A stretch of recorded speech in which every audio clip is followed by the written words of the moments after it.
what you've been waiting for, rheumatoid arthritis. Now, as we go through rheumatoid arthritis, you'll be comparing and contrasting it with osteoarthritis. Let's begin. So what is rheumatoid arthritis? Now, as I walk you through this, I'm going to give you immediate clinical significance so that you're not wasting time tying things together when this should have occurred to begin with. For example, the chronicity is important for you. Why? Well, in a hospital setting, what is the most common anemia that you're going to encounter? It's called anemia of chronic disease. I said what environment? A hospital environment. Now, obviously, in general public, that'll be iron deficiency. However, in a hospital setting, it'd be anemia of chronic disease. We've had that discussion in hematology, and if not, then maybe perhaps you want to review some heme. Chronicity is important. Now, what also is important in rheumatoid arthritis is there going to be a slew of extra-articular manifestations. And each one of those are really important. It'll be symmetric. I do this for you because I've taken my wrist and I've moved in what direction, please?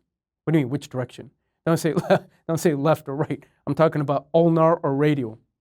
I've moved it ulnar, haven't I? So there's an across-the-room type of diagnosis. Maybe, perhaps, you were having dinner with your significant other, and there was an older couple in which you saw the lady's hands placed on the table, and they're both ulnar deviated. That's rheumatoid arthritis. Let's keep going. Polyarticular, inflammatory, no doubt. How do I know it's inflammatory? Because that synovial fluid is going to have a lot of WBCs, and that, by definition, is going to classify your arthritis into inflammatory or non-inflammatory. That discussion we've had. Unfortunately, rheumatoid arthritis, as I told you, can be quite systemic. You're going to have other parts of the body, including the heart and such, cardiovascular, that'll be affected. It is an autoimmune disease, and therefore that'll help us then understand the management of this. And your focus is going to be on the synovium of the joint. Now, before we move on, please picture the synovium. I want you to think of maybe the elbow, or I want you to think of the knee. You have the joint capsule, which then covers the entire synovial joint.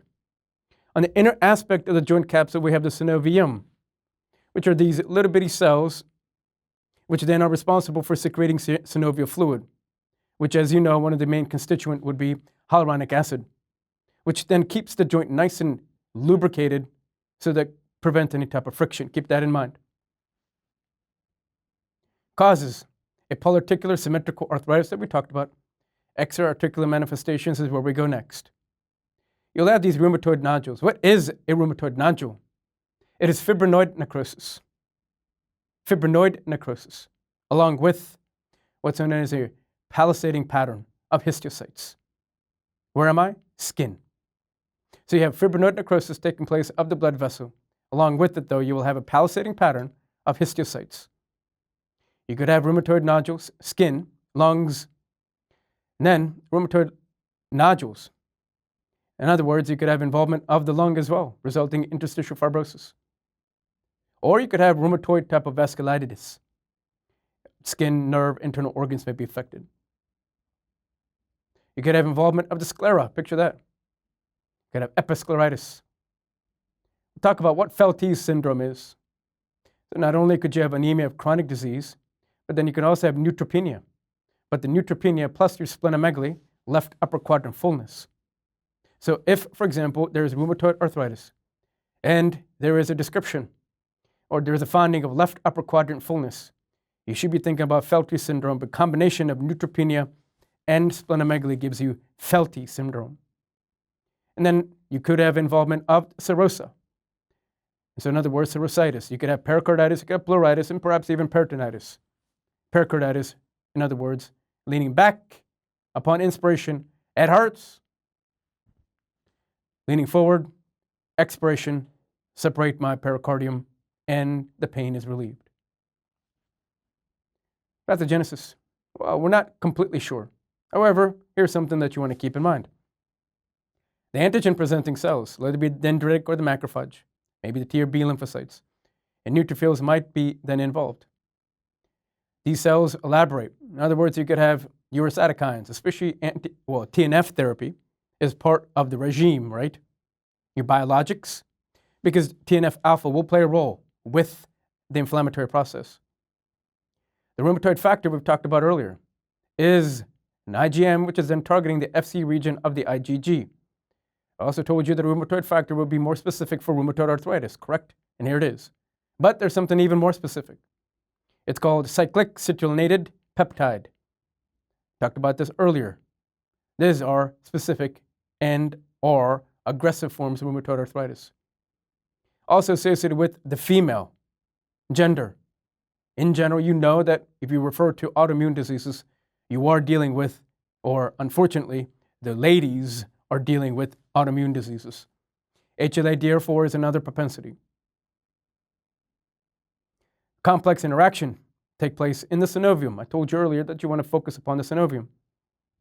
Now, with that synovium, it is then contributing to a pannus formation.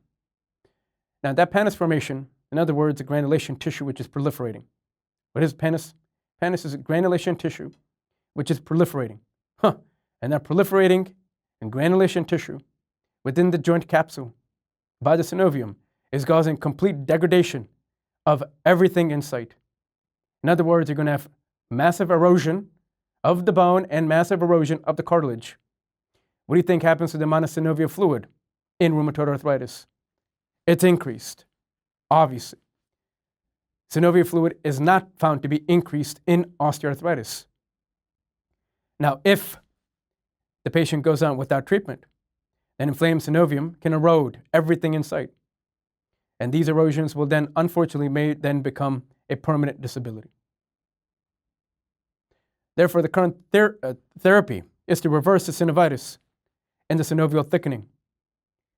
Are there actual agents? Well, you have some of these biologics or maybe even some of these DMARDs that we'll take a look at. But keep that in mind, though, because if this occurs, erosion, it's irreversible. With rheumatoid arthritis, what are the joints that are commonly affected? You'll notice here that the hand has been emphasized. You see that, the hand. And remember that ulnar deviation that I presented to you earlier on both sides, symmetrical? Well, not only could the wrist be involved, but maybe the metacarpophalangeal joint. Stop there for 1 second. Ask yourself, are the metacarpophalangeal joints involved in osteoarthritis? Good, they are not. Metacarpophalangeal joints are more commonly affected in rheumatoid arthritis. What about the PIP, proximal interphalangeal joint? Yes, those can be affected in both. However, the PIP involvement in osteoarthritis, what were they called, those nodes? I know you're already thinking that, and you probably knew that I was going to ask it. And you got ahead and were thinking these were Bouchard. That's what it was in osteoarthritis. That is not what these are called here. What are they? They are the involvement of your PIP. Be careful. So Bouchard and Heberden nodes are only for osteoarthritis. Rheumatoid arthritis, involvement of the wrist, metacarpophalangeal, and PIP. Stop there. DIP, rare if ever affected. In osteoarthritis, was the thumb affected? It was. Remember the trapezium, carpal, metacarpal joint. That was affected of the thumb in osteoarthritis. Not the case in rheumatoid arthritis. Keep that in mind. Is that clear? If you take a look at the picture, what exactly are we looking at? Let's have you immediately go to the synovial fluid, please. Lots of synovium. So here's my knee, and you're going to have the synovial cells undergoing inflammation. You're going to have this pannus formation. Pannus formation would be the granulation tissue, which is then proliferating, causing destruction and erosion of the bone and the cartilage. And once that happens, remember, and if the patient is not found out early enough, then this then becomes a permanent disability. In fact, a lady who undergoes rheumatoid arthritis or during rheumatoid arthritis might cut short her life by 10 years because of rheumatoid arthritis, if not managed properly.